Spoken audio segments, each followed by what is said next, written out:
الحمدللہ نحمده ونصلی ونسلم علی رسولہ النبی الکریم وعلی آلہ واصحابہ اجمعین۔ حج کے دوران قربانی کا جو وجوب ہے وہ دو طرح سے ہوتا ہے۔ نمبر ایک، شکرانے کے طور پر قربانی واجب ہوتی ہے۔ نمبر دو، سزا کے طور پر قربانی واجب ہوتی ہے۔ جو قربانی شکرانے کے طور پر واجب ہوتی ہے یہ حج تمتع اور حج قران کی صورت میں ہے۔ حج تمتع اور حج قران چونکہ بڑی فضیلت والے حج ہیں، ایک ہی سفر میں حج اور عمرے دونوں کی توفیق حاصل ہو جاتی ہے، تو بطور شکر کے ایک ہی سفر میں دو عبادتوں کی وجہ سے ایسے حاجی پر بطور شکر کے قربانی واجب ہے۔ یہ دم شکر کہلاتا ہے۔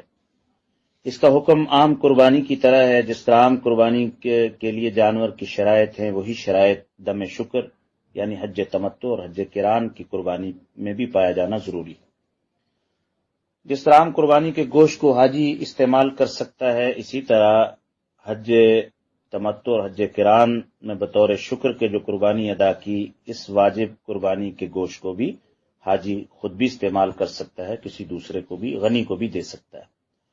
البتہ جو قربانی کسی غلطی کی سزا کے طور پر لازم ہوئی اس کو دم کہا جاتا ہے، اور دم کے بارے میں حکم یہ ہے کہ دم میں بھی وہی شرائط پایا جانا ضروری ہیں جو قربانی کے جانور میں پائی جانے ضروری ہیں۔ اور دم کے گوشت کا حکم یہ ہے کہ یہ گوشت صرف اس کا مصرف فقراء اور مساکین ہے۔ جس پر دم واجب ہے وہ خود بھی اس گوشت کو استعمال نہیں کر سکتا اور کسی غنی کو بھی نہیں دے سکتا۔ حج کی جو قربانی چاہے وہ بطور شکر کے ہو یا بطور سزا کے، ان دونوں قربانیوں کا حدود حرم میں ذبح ہونا ضروری ہے۔ حدود حرم سے اگر باہر ذبح ہوئی تو اس ذبح کا کوئی اعتبار نہیں ہے۔